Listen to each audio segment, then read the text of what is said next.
One of the big arguments that the new atheists make is this. It's their observation, and of course it's a common observation, we all make it, that we are ethical people, we have moral standards and so on and so forth. And in their crusade against God, they realize there could be a problem for some people, because traditionally, in Western Europe certainly, the baseline for ethics, the guarantor of ethics, if you like, has been God. That's the traditional ethic based on Christianity.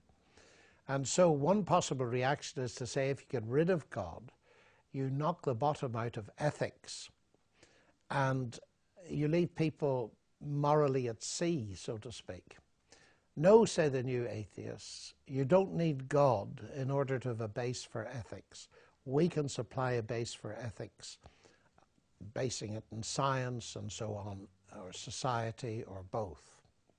Now, what I want to say there, when people phrase the question in its short form, can we be good without God?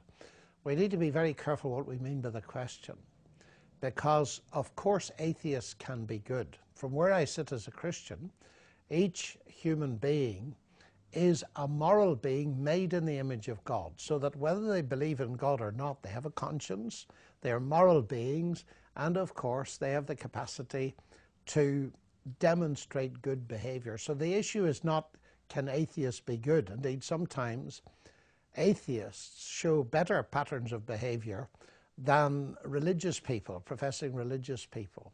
So we leave that aside. What I'm referring to is much more what Dostoevsky in his famous novel, The Brothers Karamazov, referred to. If God does not exist, everything is permissible. It's not talking about the question of whether an atheist can be good or not. Of course they can. It's talking about whether there's a rational basis for ethics if God does not exist. Now, if God does not exist, and some of the contemporary atheists are right, then there's no such thing as absolute morality. Everything ends up being relative, and we're all aware of the postmodern phenomenon. And that's a very interesting thing, because it's very hard to believe from practical experience that everything is relative morally. Some things appear to be absolutely wrong. For example, torturing babies. We have a sense that every sane person will reject that as being absolutely wrong. But the existence of such moral absolutes is highly significant. It was the famous Oxford philosopher J.L. Mackie that pointed out that there's a direct path from absolute morality to God. That it's arguable that if you have absolutes, and we appear to have them, whether we argue against them or not, they appear to exist, then that's a pathway to God.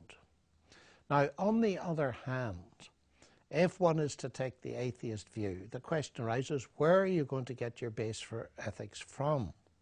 Now, various attempts have been made to get it at the genetic structure of human beings, in social behavior, and so on.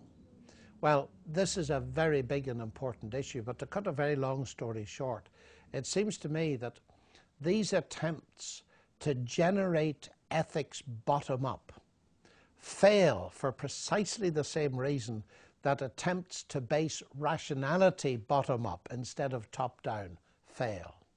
And oddly enough, and perhaps ironically, it was the Enlightenment philosopher David Hume that pointed the problem. He said you cannot get an ought from an is. And some people say, of course you can.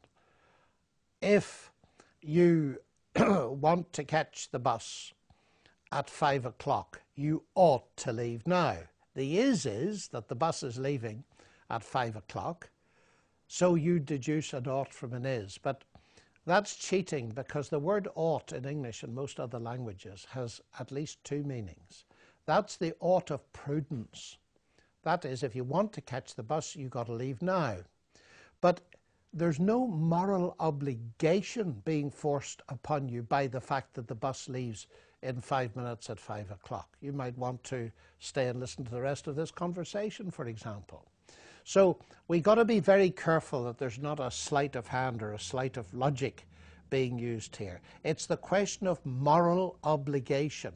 How could a set of circumstances, and generalizing that, how could any configuration of genetics or whatever, impose a moral obligation on us?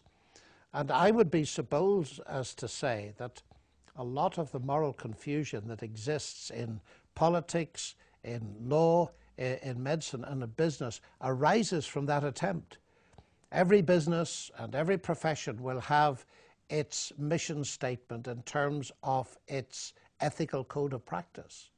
But I notice that if you ask the question, who said so, what's the basic authority, there aren't any real answers, because having dismissed God as a possibility, they find that there's no other substantive argument that they can bring.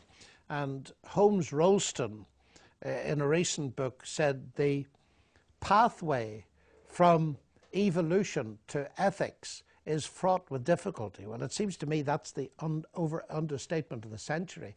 Richard Dawkins has, and I find this very interesting, in recent writing come to the conclusion that you can't get from science to ethics. And yet so many of the brightest minds in the world are trying to precisely do that, because they see that it's vastly important to give a base for ethics. I would want to argue that it is actually impossible. Ethics involves top-down causation and cannot be deduced simply from a bottom-up system of arguments.